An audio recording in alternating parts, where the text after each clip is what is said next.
since everything reopened in order to support the rail network and other businesses. But this has now proved to be so problematic because of the rail strikes. I have now set up a permanent workspace at home. And there's a story in the Times today actually saying that younger people are now regard the rail service as unreliable. And of course, COVID did give everyone a working from home, or a lot of people I should say, a work from home idea or option. And the danger is they start saying, well, that's going to have to be the permanent state. Bev in High Wycombe, which is the same sort of area as our lovely last caller, Alison. Bev says, I have to drive to work as the trains are too unreliable to get me there on time. I work in a train station 4 stops away from my home. And if she works in a train station and she can't take a train, she says, if I can't trust the trains, who can? This is miserable, isn't it? I thought the trains were the future, but have we given up on them? Ian in Hull, are you a train traveller? If I was to go out of Hull, I would be, but if it was today, there's no trains running at all. No, indeed, and tomorrow there aren't, and then there's a strike by drivers, so it's basically Tuesday, Wednesday, Thursday, Friday, Saturday that you're out, and then Sunday, I think you'd be well advised not to try on Sunday because it takes a while to get the trains back into position. So are you thinking then you're going to live somewhere else or what? No, I'm retired here, but I know of people who work in areas outside of Hull. They can't get there because they don't drive, and so there's no alternative other than limited express coach routes. That's it. They're stuck. If they can't work from home, they're wondering what the heck's going to happen. Well, I guess they have to have a work. Of course, if you're a vet or something, you can't work from home. You've got to see the animals. So not everyone can work from home. If you're a welder, you can't. Yeah.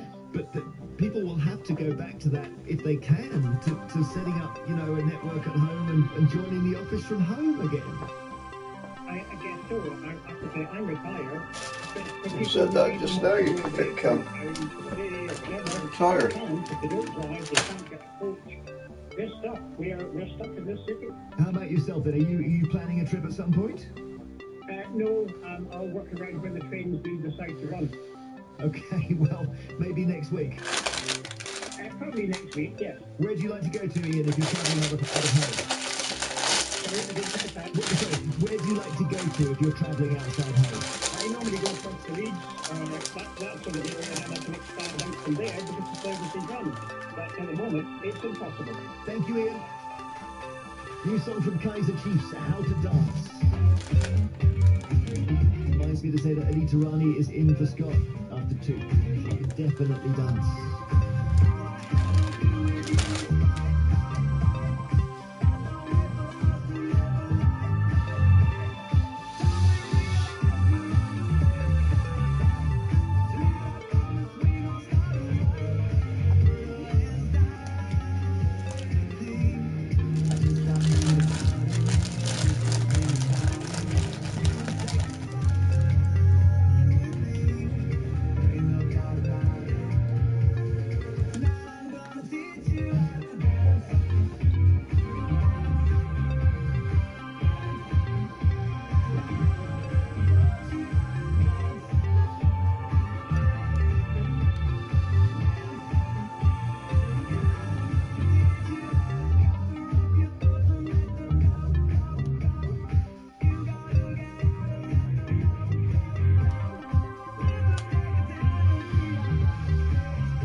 40-hour RMT strike, then a 24-hour strike, and then a 40-hour RMT strike taking us into the term.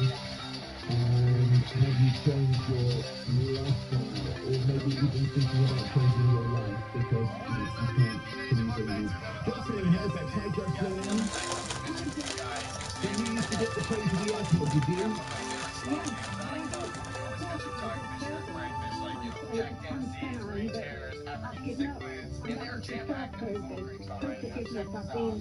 Manchester, no connecting train back at one time. There was 4 of us in the same position, and in the end we got taxis and came to Manchester to the airport. Raised at the train station and found that the next 2 trains being cancelled, standing there, then get on another private train and to send all the way to Manchester Airport from Huddersfield with a suitcase between my legs. Totally I go to the airport because my son lives across in Holland, should be a nice easy trip across. I'm now having to pay expensive taxi fares to go to the airport so I can go see my son. Well, I was going to say, the way to do it, I suppose, if you can't take the train anymore, is to somehow find other passengers going from Halifax and split the fare, isn't it, in the cab? But as you say, that isn't the perfect solution because you can get caught in a terrible jam. Absolutely. I mean, it's more bothered going. I've had the same problem coming back. But going, a plane is not going to wait for me. No, you're right, Jocelyn, thank you. Jerry in York, not your real name, hello. Hi there, how are you doing? I'm well. Now, you worked in hospitality and you now work on the railways. I used to work in hospitality, 20-odd years in hospitality, and now work for the railway. Okay, so what's your thought? Well, my thought really off the chap you interviewed there before, you said you'd spoken to him before Christmas as well. I mean, my argument certainly against hospitality is the fact that, he's complaining that people can't get into work and they are paid minimum wage and they can't afford to do anything else. Well, the argument there is pay more. The hospitality industry is so top-heavy, the amount of shareholders and profit margins that come out of hospitality without people getting paid a fair whack is absolutely criminal. But how would paying them more get them into work if the trains aren't running? No, my point there was my change out of hospitality going into the railway, purely because when you've got an industry like hospitality that doesn't look after its people, the argument there, train strikes or whatever, the argument there being that the railway really does look after its people. Don't necessarily agree with what's happening currently, but I don't think that there's any better industry to be in. What sort of, I appreciate Jerry is not your real name, what sort of job do you do in the railway? I'm a conductor. Okay, so you're on the trains when they're running all the time. Are you on strike today? I'm not. I'm actually not in the union, Jeremy. Okay, so there are no trains, so you can't work, but you're not on strike. That would be correct. I see. Just leaving aside the rights and wrongs which we have tried to do, are you concerned that there is this feeling which is a really hard one to shake, which is that trains don't get you anywhere anymore? They don't work anymore in this country. I would agree with that statement. Unfortunately, the lady you were just talking to there from Halifax, now the train she takes over. I have tried to use many times myself to go out and visit my mother who lives out in Greece, and I no longer take the railway to go to the airport because it's too unreliable.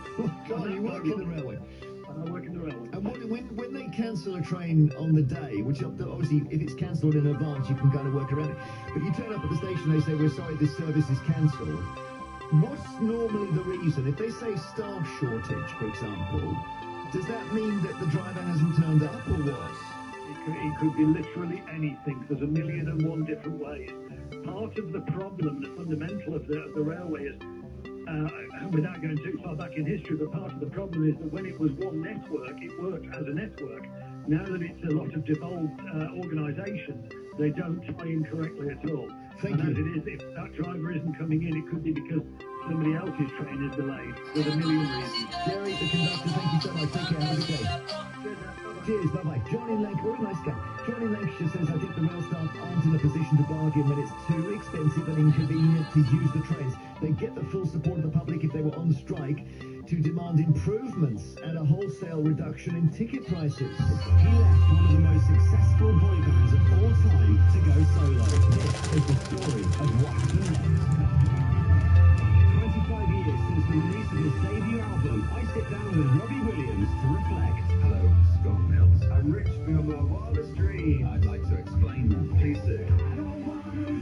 From his life in the spotlight to what was really going on behind the scenes. I was thinking my career and me are not compatible because I'm terrified by everything. Robbie Williams, My Life Through a Lens, from Radio 2. Listen now on BBC Sounds. Let me read one more. Amanda says, I'm self-employed with a company which holds a contract with the Ministry of Justice for thermography in the Courts of Appeal in Fleet Street in London. Cost me £41.10 to get to court from Flitwick in Bedfordshire. I'm paid £121 attendance fee, and I haven't had a pay rise for 5 years. As a result, I think I may take early retirement.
On the first day of two 48-hour walkouts this week by thousands of rail workers, both sides in the dispute are blaming each other for the continuing disruption.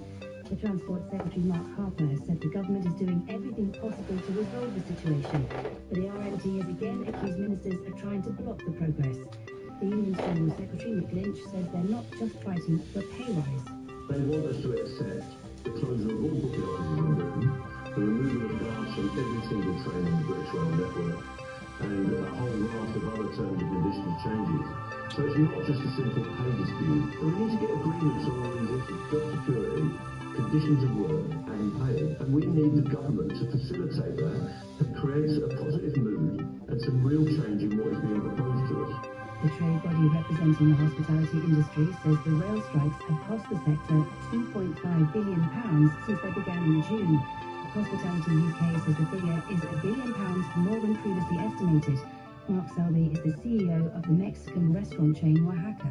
We were materially hit by the strikes over that period in what tragically is the kind of biggest profit-making period for hospitality, and I think that's almost sort of the worst element of it, is to make that maximum impact for businesses during their busiest time, and then now going into what is always a gloomy January, which is going to be made even more gloomy. Downing Street says the NHS is facing an unprecedented challenge, but insists the government is doing everything possible to ease pressure. The Prime Minister's official spokesman said ministers have been upfront with the public about what will be an extremely challenging winter because of backlogs caused by the pandemic and other factors, including the delayed discharge of patients. 8 million people on low incomes are to get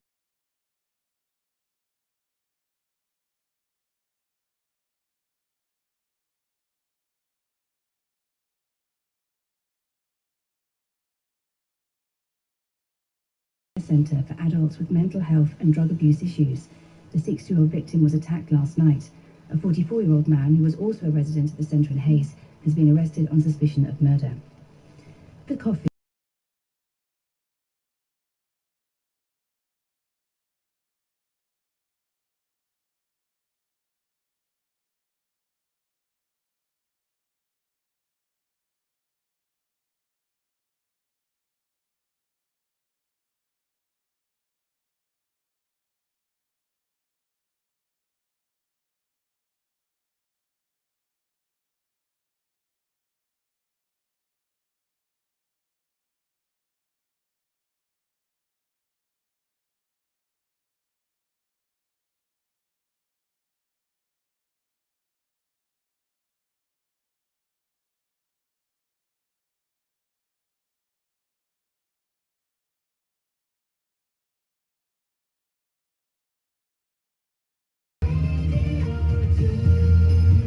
Time to officially kick off this Tuesday afternoon on Radio 2 with the Lightning Seeds and Lucky You.